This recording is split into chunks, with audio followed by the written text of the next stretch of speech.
আজি বনাম ঔটেঙা ঢেকীয়া আৰু মাছ। ঔটেঙা ঢেকীয়া মাছ কাৰ কাৰ প্ৰিয় কমেণ্ট কৰি জনাবলৈ নাপাহৰিব। আৰু আজি টেষ্টিকৈ ঔটেঙা মাছ আৰু ঢেকীয়াই খাম। এফালে মই ধুনীয়াকৈ ঢেকীয়াকেইডাল ধুই ল'লোঁ, ঔটেঙা কাটি যোগাৰ কৰি ল'লোঁ, মাছকেইটা ফ্ৰাই কৰি ল'লোঁ। আৰু এফালে নহৰু দি পেলাই বনাইছোঁ। নহৰু কিয় দিছোঁ গম পাইছেনে? টেঙা চব্জিত সদায় নহৰু খাব লাগে, সেইকাৰণে নহৰু দি বনাই আছোঁ। আৰু পিঁয়াজ নাই দিয়া, যিহেতু টেঙা তৰকাৰীত পিঁয়াজ দিলে ভাল নালাগে। আৰু এনেকুৱা থলুৱা জুতিবোৰ কাৰ কাৰ ভাল লাগে কমেণ্ট কৰি জনাব দেই। আৰু মই হ'লে বিৰাটেই ভাল পাওঁ, আৰু আমাৰ ঘৰৰ মানুহ খুব ভাল পায় এনেকৈ ঢেকীয়াকেইডাল দি বনাই খালে মানে। আৰু এইফালে মোৰ ঢেকীয়া ধুনীয়াকৈ ভজা হৈ গ'ল। আৰু লগতে মই আলু দুডোখৰমান আগতীয়াকৈ ফ্ৰাই কৰি লৈছিলোঁ যে, সেইকেইডোখৰ দি দিছোঁ।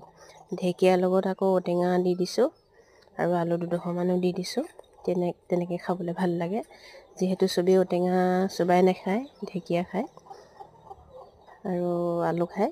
মই আৰু ঔটেঙা চোবাই খাওঁ। সিহঁতলৈ ঢেকীয়া আৰু আলু দুডোখৰমান মিক্স কৰা দি দিছোঁ। খুব ভাল লাগিলে খাই, মজা লাগিলে খাই।